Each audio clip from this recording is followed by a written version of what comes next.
México, 23 de abril 1975, año 14 de la nueva era del Acuario. Habla desde la sede patriarcal de México, Samael Aumbeor. En estos instantes pasará pues a dar un pequeño saludo aquí a ustedes, hermano Fernando Villa y Amparito, aquí la abuela pues. Muy buenos días, señor Fernando y Amparito. Cuánto gusto me dio oírles su plática aquí en la casa de ustedes. Siento mucho gusto de haber oído también la voz de la nena. Y le digo que por qué todos hablaron en el cassette, menos Toñita, no nos cuenta nada sobre Toñita. Habían dicho que estaba muy enferma, al fin ya se alivió. Me la saluda cariñosamente a Toñita y a su hermana, deseando que pronto estén aquí en su casa. Y ustedes también dicen que van a venir este año. Cuánto me alegro de verlos por aquí otra vez. Siento mucho placer de tenerlos aquí en su casa de ustedes. Gracias. Saludes, Amparito.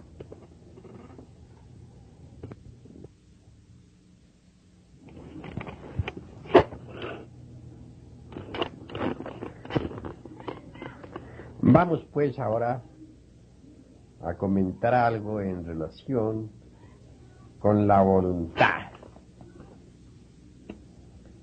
Esta será pues la plática que vamos a remitir a nuestros hermanos de Bogotá. Más tarde esta plática saldrá pues en el mensaje de Navidad 1975-76. La gran obra es ante todo la creación del hombre por sí mismo a base de trabajos conscientes y padecimientos voluntarios. Es necesario que ustedes reflexionen en esto.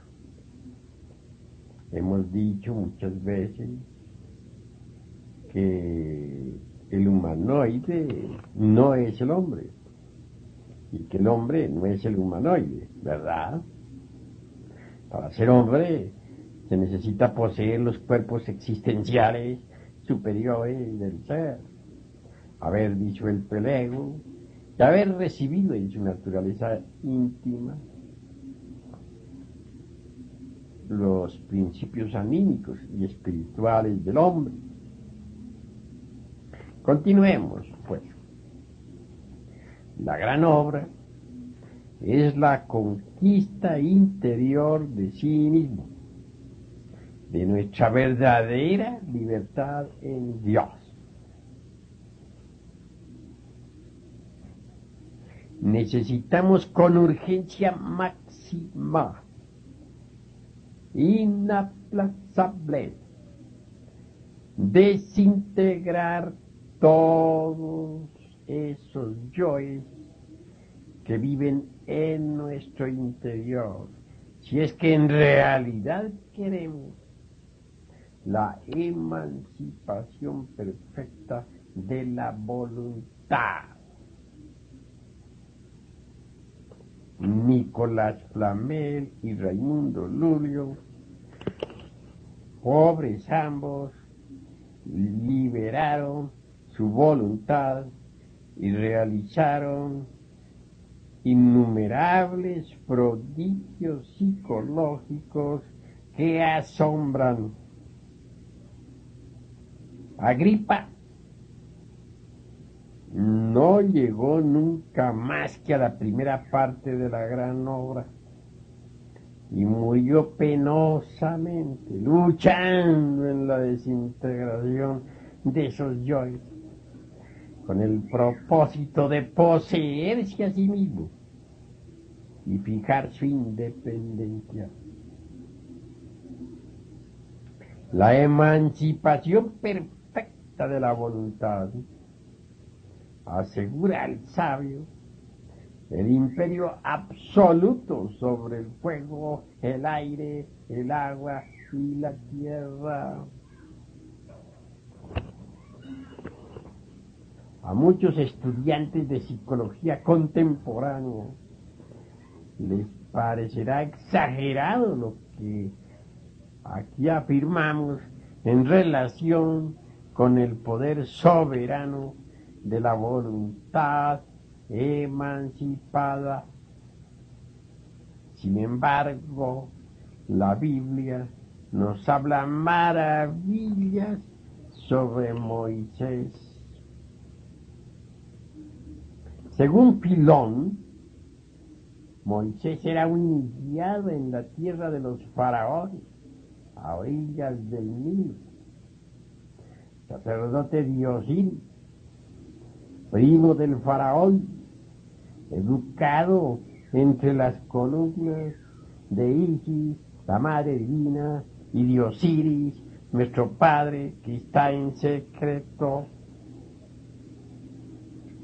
Moisés era descendiente del patriarca Abraham, el gran mago caldeo, y del muy respetable Isaac.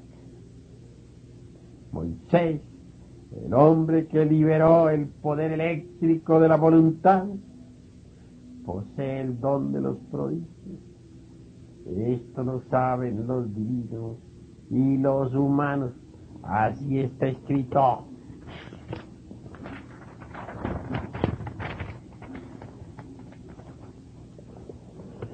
Todo lo que las Sagradas Escrituras dicen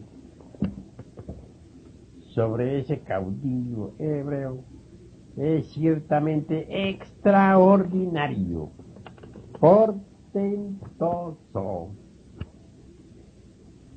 Moisés transforma su bastón en serpiente, transforma una de sus manos en mano del leproso, luego le devuelve la vida. La prueba aquella del zarzal ardiente la ha puesto en claro su poder. La gente comprende, se arrodilla y se prosterna.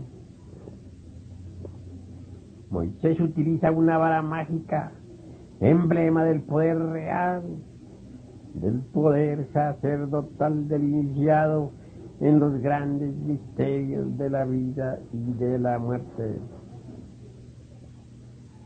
Ante el faraón, Moisés cambia en sangre el agua del Nilo. Los peces mueren, el río sagrado queda infectado, los egipcios no pueden beber de él, y las irrigaciones del Nilo derraman sangre por los campos.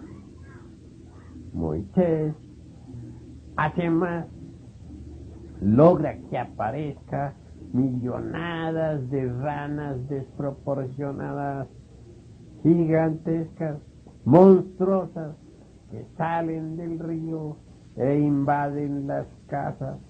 Luego, bajo su gesto, indicador de una voluntad libre y soberana, aquellas ranas horribles desaparecen.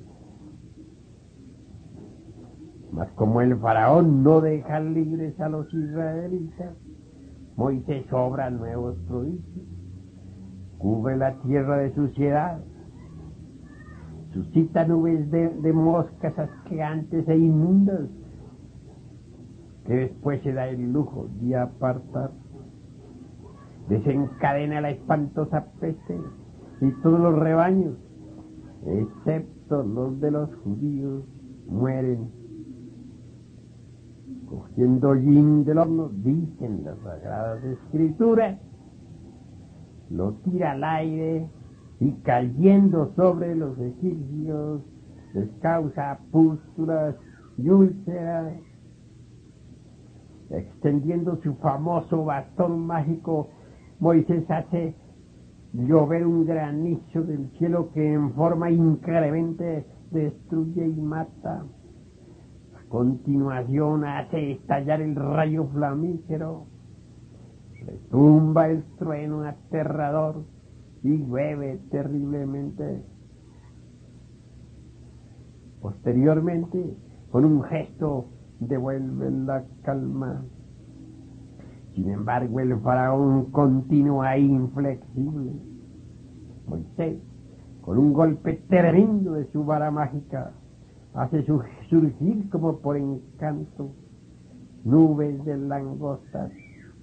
Luego vienen tinieblas, otro golpe con la vara y todo retorna al orden original. Muy conocido es el final de aquel drama bíblico del Antiguo Testamento. Interviene Jehová, hace morir a todos los primogénitos de los egipcios y al faraón no le queda más remedio que dejar marchar a los hebreos. Posteriormente Moisés se sirve de su vara mágica para hendir las aguas del Mar Rojo y atravesar a pie seco.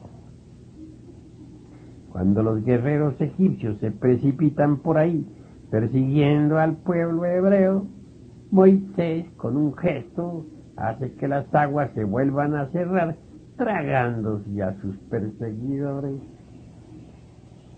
Incuestionablemente, muchos pseudo-esoteristas y pseudo-ocultistas quisieran ser magos, empero esto es imposible mientras continúe la voluntad embotellada entre cada uno de esos personajes, entre cada uno de esos yoes que cargamos en nuestro interior.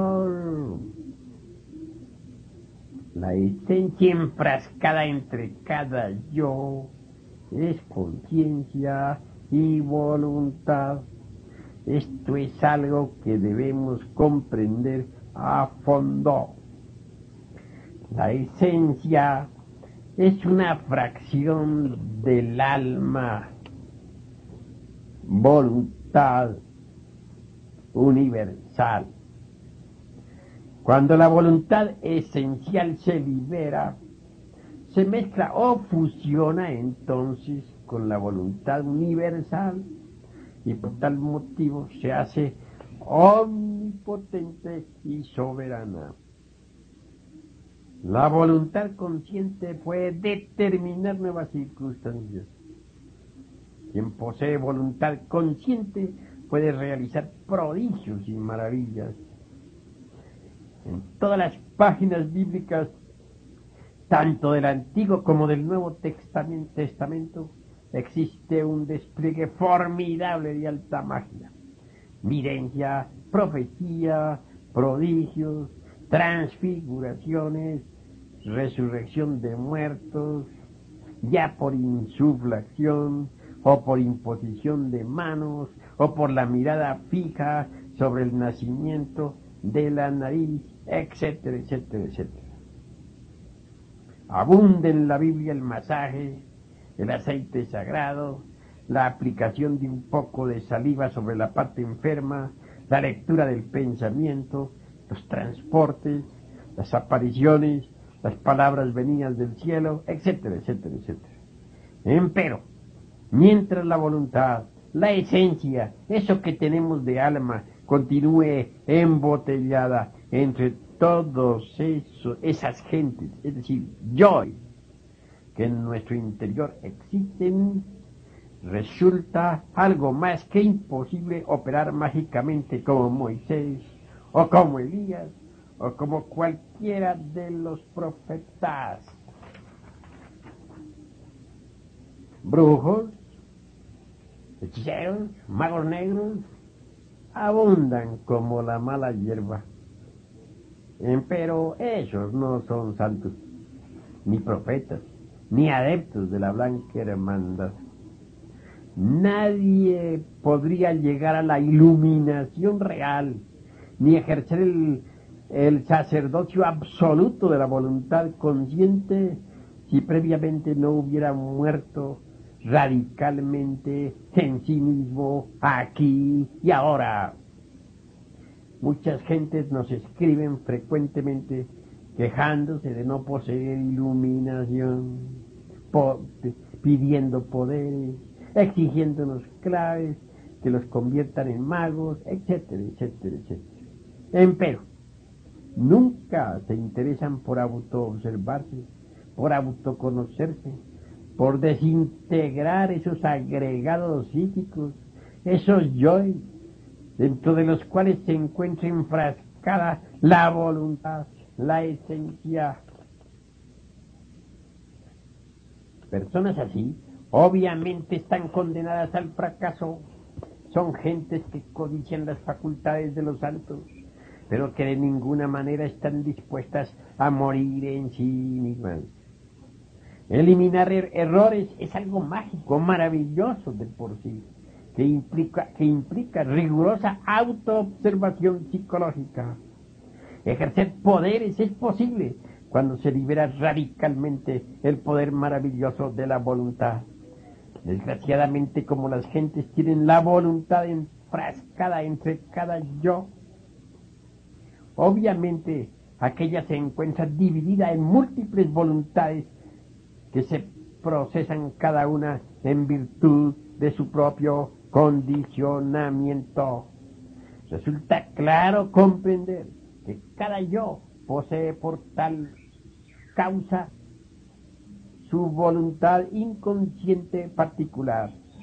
Las innumerables voluntades enfrascadas entre los yoes chocan entre sí frecuentemente, haciéndonos por tal motivo impotentes, débiles, miserables, víctimas de las circunstancias, incapaces. Bueno, hasta aquí está la cátedra que remito a nuestro hermano Fernando Villa y Amparito para que la escuchen y la compartan con nuestros queridos hermanos de Bogotá, Colombia. Es un capítulo de mi libro titulado Tratado de Psicología Revolucionaria, que habrá de salir a finales de este año. Bien vale la pena que traten ustedes de comprender el tema. Continuemos ahora pues con el asunto de las preguntas que se me hacen. Vamos a dar naturalmente respuestas.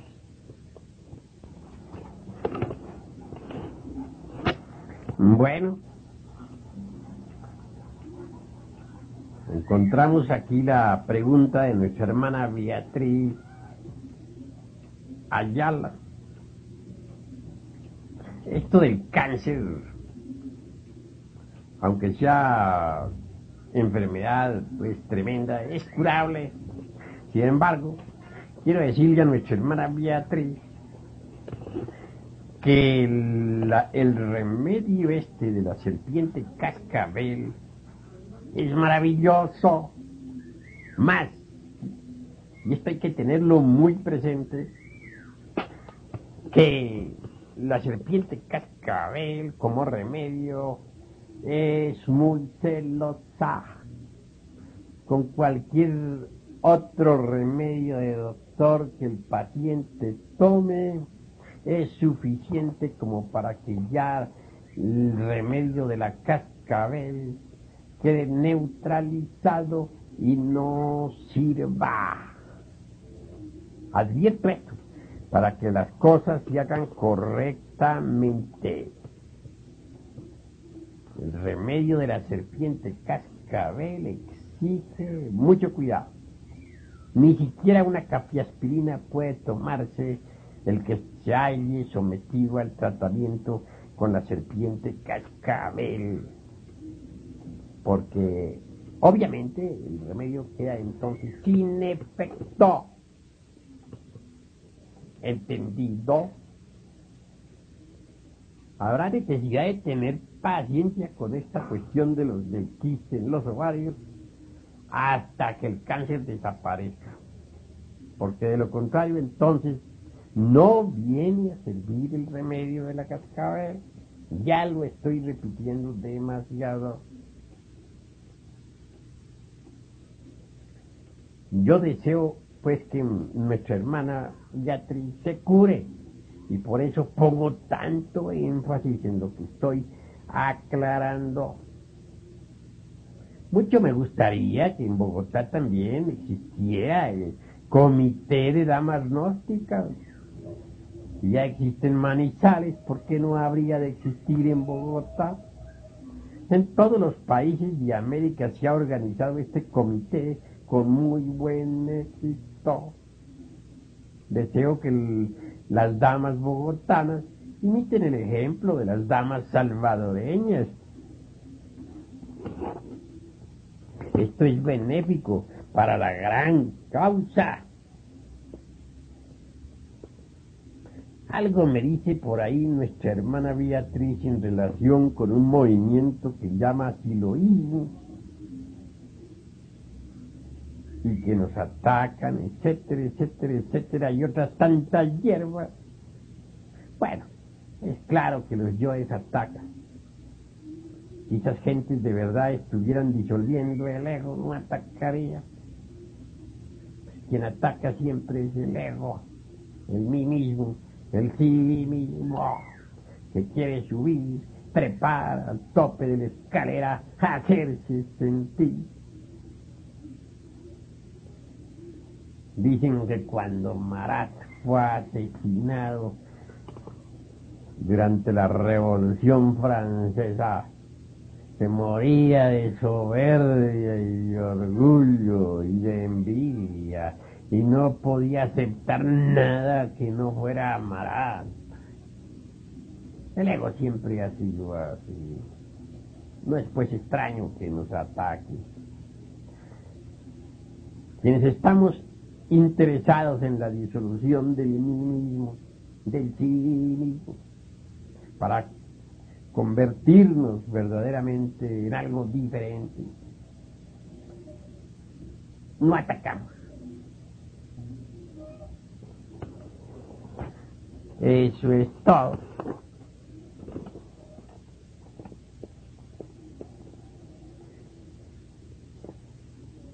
Algo me habla aquí nuestro hermano Villa sobre casa, magnífico, y en la calera, extraordinario, lejos del ruido de la ciudad, en más contacto con la naturaleza, formidable.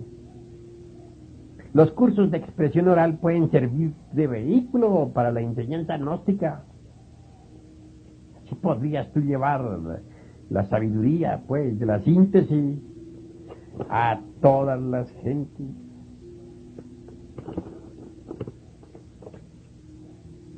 Amparito dice algo sobre los conjuros. Nuestro hermano Villa discute sobre el significado de exorcismos y conjuros, etc. Bueno, yo entiendo siempre que exorcizar es necesario. Necesitamos exorcizar siempre, ¿no? Y necesitamos conjurar. La conjuración de los 7 sirve para alejar a los tenebrosos. Conjuraciones con las cuales podemos, pues, hacer oír a las gentes de las tinieblas. Los exorcismos, pues, son similares. Bien pueden ser utilizados, pues, para alejar las fuerzas negras de tal o cual lugar, como para obligar también a las potencias elementales a trabajar.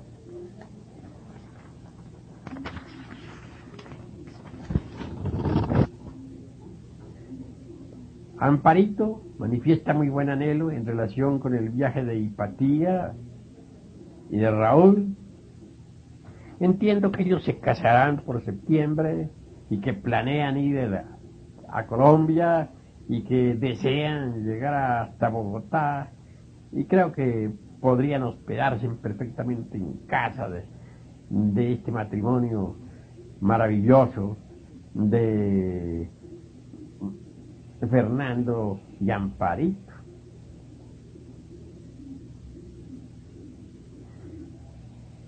Algo me informa también nuestro hermano Villa en relación con Ganímedes, y ese es un satélite de Júpiter y está habitado.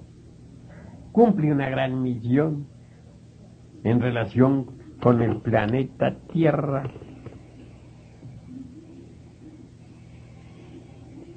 Hay que eliminar los yoes de la ira y de la lujuria. Esto no es así como soplar y hacer botellas, ¿verdad? Cuando surge un yo, por ejemplo, de la lujuria, hay que observarlo primero, a ver cómo es que se comporta en el centro intelectual, verlo después, a ver cómo se comporta en el centro emocional, es decir, en el corazón, estudiarlo, verlo en el sexo. Lo primero que hay que hacer es observarlo. Después habrá que enjuiciarlo, analizarlo, criticarlo, sentarlo en el banquillo de los acusados. Y por último, ejecutarlo, desintegrarlo. Nadie podría desintegrar un yo con su propio poder mental. Se necesita de un poder que sea superior a la mente, de un poder flamígero que pueda aniquilar a tal o cual yo. Afortunadamente existe en nuestra anatomía oculta. Quiero referirme en forma enfática a ese asue de los alquimistas medievales, a esa Devi Kundalini de los indostales, nuestra Madre Divina particular, una variante de nuestro propio ser. Solo con ese poder centelleante es posible desintegrar cualquier yo, incluyendo el que estamos citando, lujuria. Labor semejante, metodología idéntica, sirve para desintegrar pues a cada uno de los yoes que van siendo descubiertos. En todo caso, a base de autoobservación vamos descubriendo los yoes que llevamos adentro. El sentido de la autoobservación está desafortunadamente degenerado en la raza de los humanoides, mas puede desarrollarse mediante el uso práctico, diario, y a medida que se vaya desenvolviendo, podremos ir autodescubriéndonos mejor cada día. Bueno, pasemos al otro lado del cassette. Este lado ya se agotó. Pasemos al otro lado del cassette para que sigamos contestando preguntas. Continuemos, pues.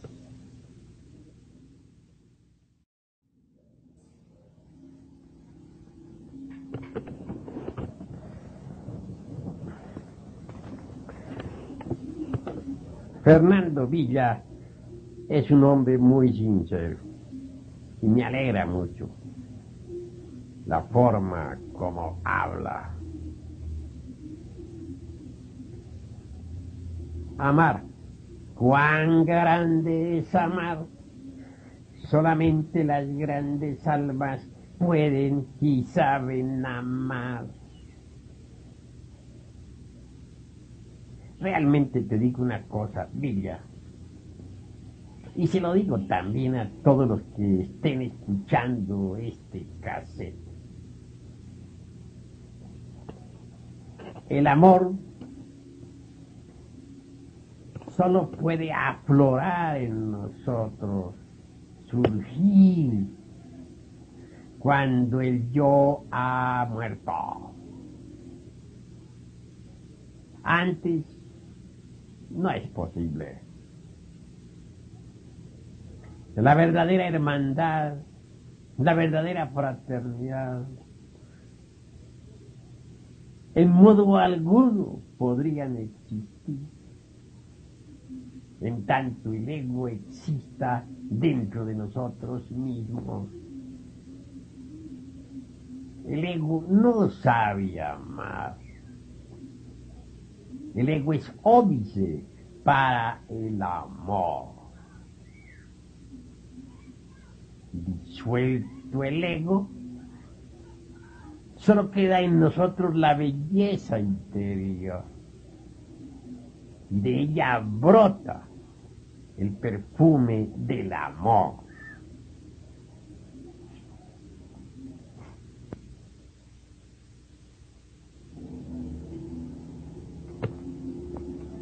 Continuemos con las preguntas, pues. Canarias, decías tú, Villa, non trabada. Sí, maravilloso. Pero eso es mucho más tarde. Ahora, paciencia. Ginas, desdoblamientos. Mira, te digo una cosa, Villa. Aprender los ginas es maravilloso. Francamente yo no entiendo cómo es eso de que a ti te gusta la bicicleta, las carreras de automóvil, ejercicios físicos. Sin embargo, no te interese la gimnasia psicofísica superior.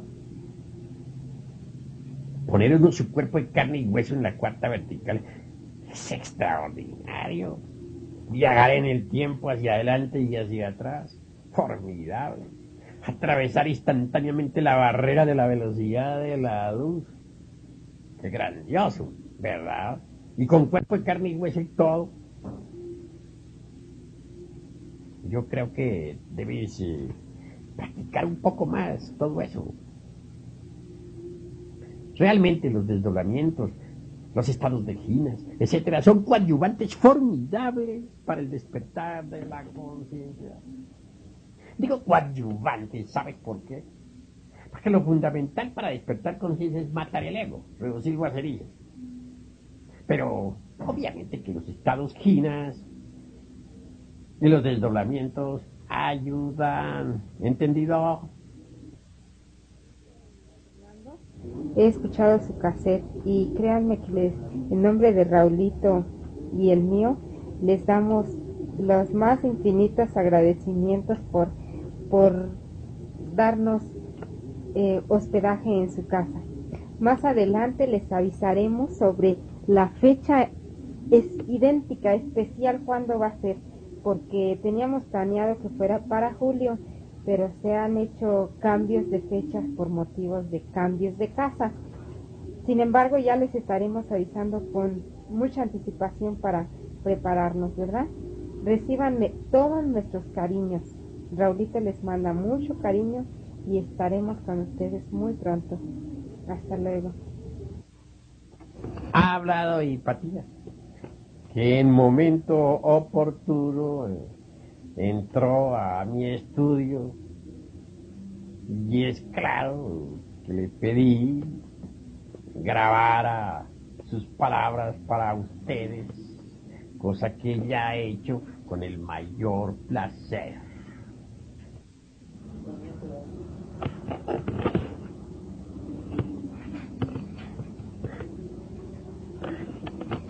También algo me dices, Fernando, sobre tu venida a esta ciudad, cosa que me alegrará inmensamente. Obviamente, también nos alegra con muchísimo que vengas siempre con Amparito. Buscaremos una pensión favorable para ustedes, eso es claro. Me gustaría siempre que vinieran, por ejemplo, a finales de noviembre, porque sucede que ya por esas épocas en que se acerca diciembre, desde principios mismos, comienzan a escasear los hermanitos en nuestras aulas. Bueno sería, te digo, que vinieras cuando todo está pues en su auge, a fin de que pudiese dictar aquí el curso para instructores.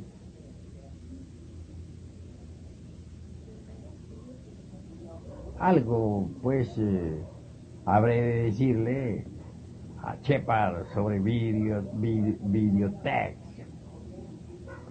Hace un rato me vi con Shepard y con Arturo. En los próximos días de mayo tenemos que salir para Torreón, a formar allí en Torreón otro grupo gnóstico. En Guadalajara ya está triunfante nuestro movimiento. Tenemos una gran casa allí, todo está de viento en popa. Después de Torreón, habremos de continuar pues con San Luis Potosí, con Ciudad Obregón, con Hermosillo, etc. Tenemos orden de la fraternidad oculta para continuar hacia adelante, llevando la gnosis a todas las ciudades del norte de México. Prosigamos.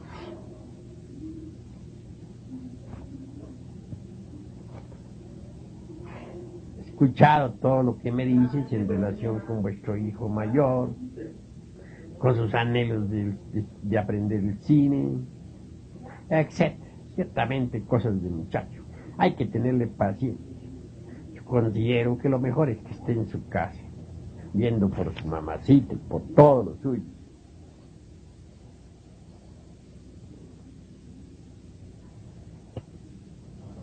Me pides información sobre maestro resurrecto. Bueno, entiéndese por maestro resurrecto aquel que ha vivido todo el drama cósmico en sí mismo después de haberlo encarnado. Obviamente, el iniciado debe encarnar en sí mismo al verbo y vivir el drama cósmico tal como está escrito en los 4 evangelios. El Cristo Señor nuestro asume responsabilidades, se hace cargo de nuestros deseos, pensamientos, sentimientos, afectos, estados psicológicos, etcétera, etcétera, etcétera. Se vuelve hombre entre los hombres y tiene que vivir todo el drama tal como está en las Sagradas Escrituras. Con su muerte mata a la muerte y al fin resucita. Cuando Él resucita en nosotros y nosotros en Él, se dice que somos maestros resurrectos. Largo sería, muy largo hablar sobre esto de la resurrección esotérica del Cristo dentro de nosotros mismos, aquí y ahora. Esto implicaría enormes capítulos, grabar un inmenso volumen, o muchos inmensos volúmenes de alquimia, de cábala, de psicología, de esoterismo, etcétera, etcétera, etcétera. ¿Entendido? Por eso no me riego a hablar demasiado sobre esta cuestión, que no se puede decir en 2 o en 3 palabras. Sobre eso iré hablando a través de sucesivos volúmenes. Prosigamos, pues.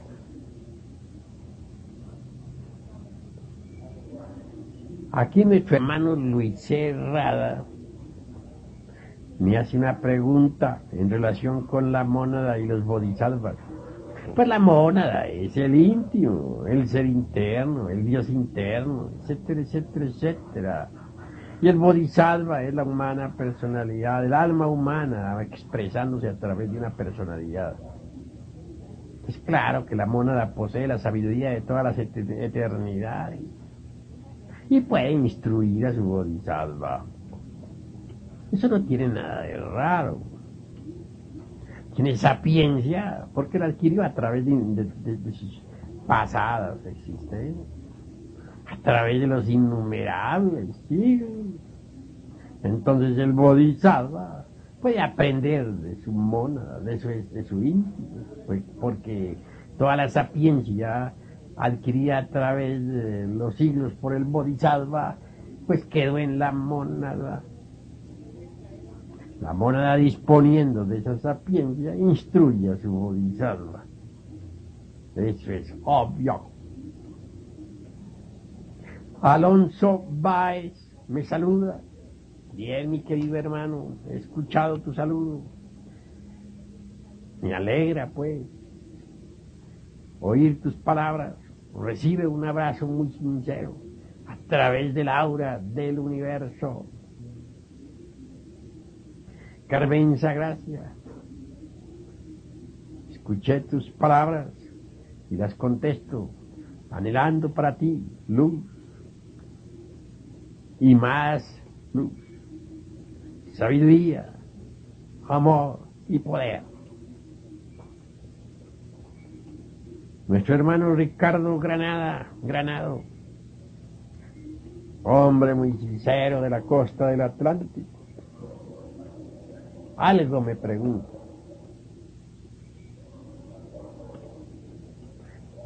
Me dice que por qué Dios erró en esta creación.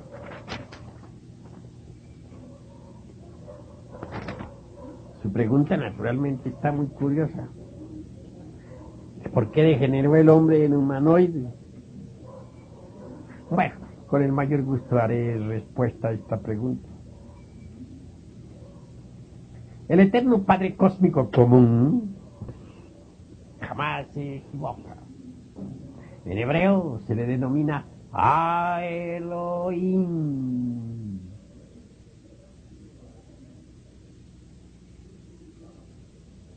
Pero el ejército del voz, el Dios manifestado y encarnado, puede errar. ¿Y qué?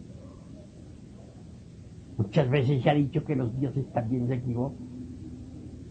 La ley del karma les castiga cuando se equivocan.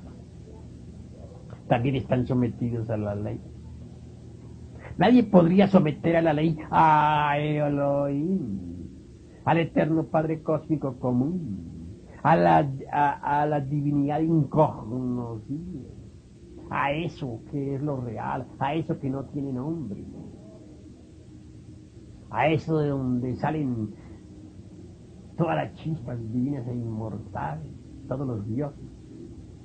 Nadie podría aplicarle karma al inmanifestado, a lo incognoscible. Pero los dioses tienen derecho a equivocarse, son individuos sagrados. La ley del karma que castiga a los dioses se llama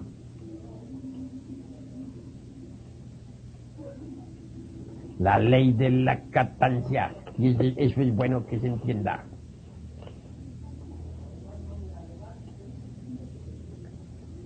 Ahora bien, esto que me dices tú de que el hombre se haya convertido en humanoide, francamente esto sí está equivocado de tu parte. El hombre nunca se ha convertido en humanoide. El hombre real, el hombre verdadero, sigue siendo hombre, caído, levantado, como tú quieras, pero él continúa siendo hombre. Distingamos entre el hombre y el humanoide. Aquellos individuos sagrados que formaron las primeras, segunda y tercera razas sobre la tierra Fueron hombres, en el sentido más completo de la palabra, porque tenían los cuerpos físico, astral, mental y causal. Y además habían recibido en su naturaleza íntima todos los principios anímicos y espirituales, que se habían convertido más tarde, debido a la caída sexual, en hombres lunares, dijéramos. Eso sí es cierto. Que los dioses solares se hayan convertido en hombres lunares. Aceptemos. Estos hombres reales, estos hombres verdaderos, hubieran caído, sí, es cierto, cayeron, pero son hombres, porque poseen los cuerpos existenciales superiores del ser. En cambio, el humanoide no posee los cuerpos existenciales superiores del ser. El humanoide no tiene sino el cuerpo planetario, que funciona gracias al fondo vital orgánico. Lo que tiene el humanoide encarnado no es más que el ego, multitud de diablos, dentro de los cuales está embotellada la esencia. No tiene nada más. Cuando el humanoide muere, lo único que continúa en el mundo astral es un montón de diablos. ¿Entendido? Continuemos hacia adelante, pues.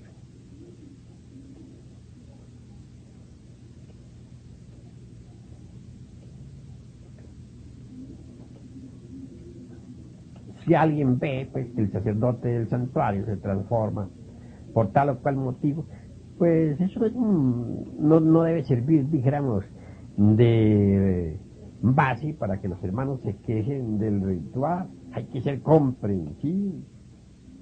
Uno pasa en la vida por muchos cambios y transformaciones íntimas. Algunas son tenebrosas y otras son luminosas. Sin embargo, ninguna verdadera transformación luminosa puede ocurrir en uno mientras uno no haya muerto en sí mismo, aquí y ahora. Ignacio Cantillo me pregunta pues sobre la fornicación. Me dice que si los animales, por ejemplo, fornican por el hecho de tener relación sexual, que si un gallo fornica. Los animales tienen sus épocas dijéramos, de brama, y sus épocas en que no están en actividad sexual. Sus funciones sexuales marchan de acuerdo con las leyes de la naturaleza. Y eso es todo. Sin embargo, no se vaya a creer que el humanoide no es animal. Distíngase entre el animal tricerebrado, que es el humanoide, el bicerebrado, que son los animales inferiores, y el unicerebrado, que son, por ejemplo, los animales más inferiores, como los insectos, las moscas, los caracoles, etcétera, etcétera, etcétera. De entre las tres clases de animales, el más peligroso es el humanoide, porque viola completamente todas las leyes de la naturaleza. Hace uso del sexo sin tener en cuenta para nada las leyes naturales. Eunice Cruz me saluda y yo también le envío un abrazo muy sincero a través del aura del universo. Teresita Peña, vamos a ver qué me dice Teresita Peña. Esta es una hermana muy estimable del santuario Garga Cochín. Está muy jovencita. Tiene 16 primaveras hasta ahora. Muy nueva.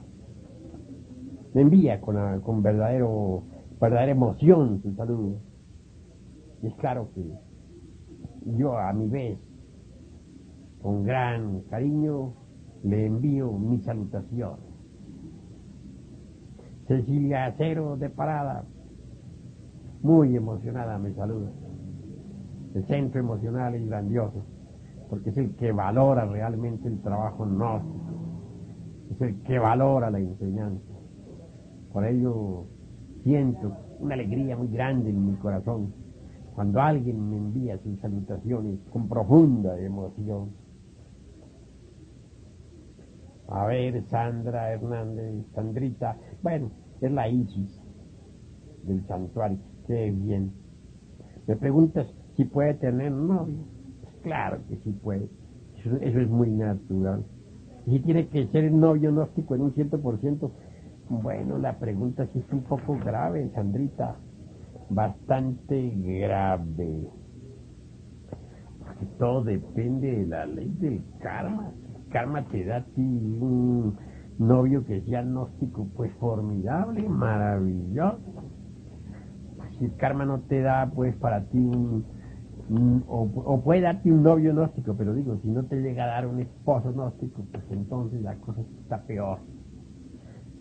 Ahora, hay una tremenda verdad en todo esto.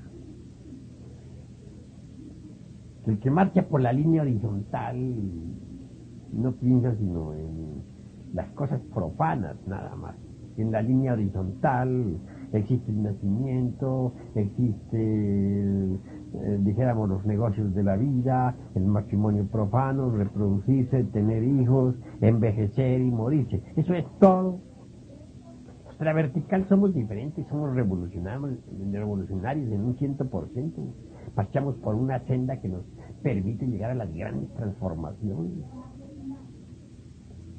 Más, es muy cierto que una persona de la línea vertical no puede entenderse con otra de la línea horizontal.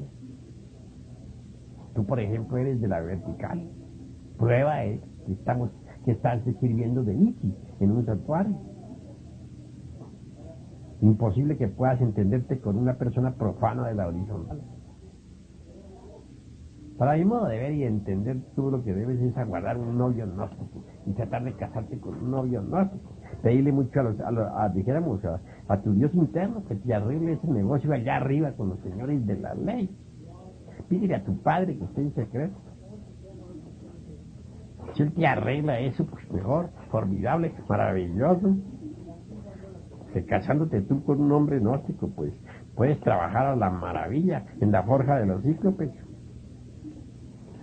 Pues casándote con un profano, lo único que puedes hacer es traer hijos y más hijos al mundo.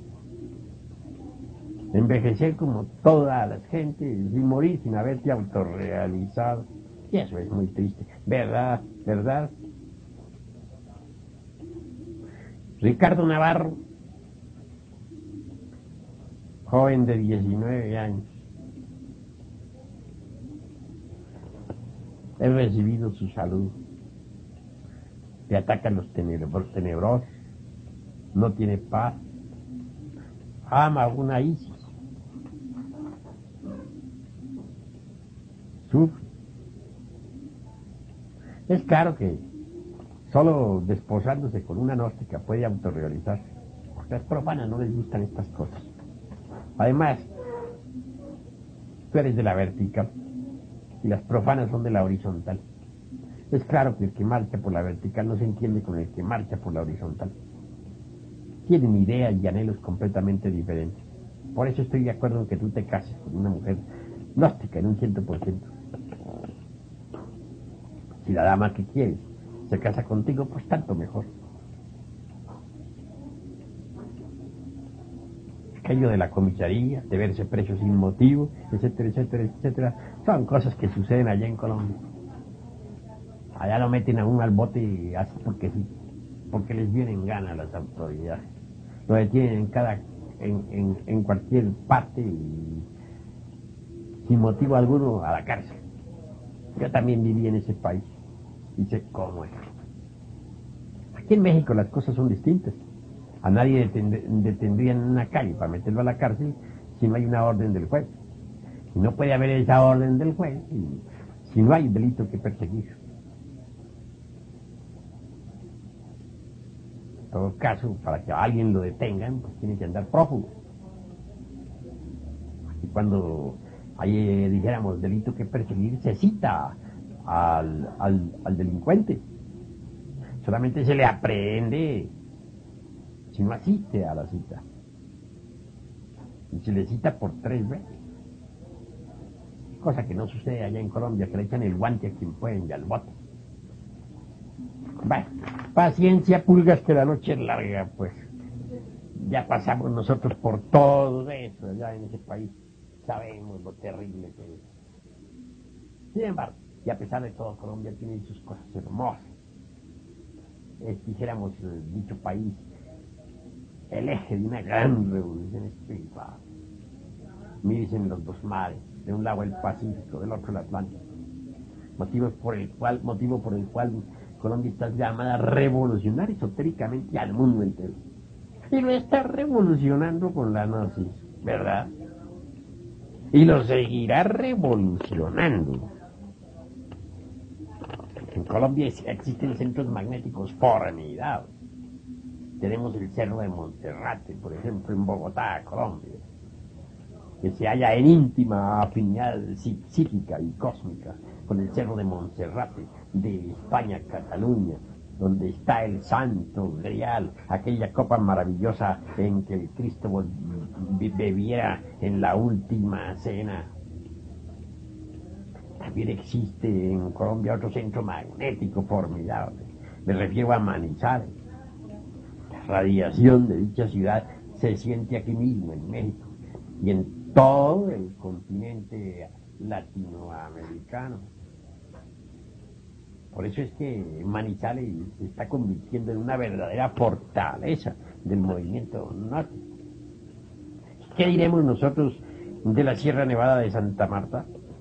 Allí tenemos el Sumum y Supremum Sanctuarium y las fuerzas que emanan de esa poderosa fortaleza llamada Sierra Nevada son maravillosas, llegan a todos los confines del mundo. Por eso es que bien vale la pena visitar el Sumum Supremum Sanctuarium para cargarse uno allá de esas vibraciones electromagnéticas que existen dentro del templo. Bueno, hasta aquí pues este cassette, porque veo que ya está llegando a su final. No te preocupes tanto, Fernando, por aquello de la chismografía, del dice que se dice, etcétera, etcétera, etcétera. Que hayan gentes que calumnien a Amparito, eso es normal entre los humanoides. Y a ti también pueden calumniarte, y a mí, y a Pedro, y a Juan, y a Diego, a Chucho, a Jacito, a José, y a todo el mundo. Y todo el mundo se ocupa de todo el mundo, porque todo el mundo tiene el ego vivo adentro, fuerte, robusto. Así pues que no le des más importancia a los calumniadores, a las gentes que se dedican a la chismografía y al enredo. Amparito es una mujer honorable en el sentido más completo de la palabra, una magnífica esposa. Conténtate con eso y alégrate en el fondo de tu corazón. Hasta luego, pues, Fernando Villa, paz inverencial. Aguardo tu próximo cassette para darle respuesta. Como te dije, había pensado enviar 2 cassettes, pero he visto que en este solo que tú remitiste cabía perfectamente toda la grabación. Paz inverencial. Samael Aún Beor.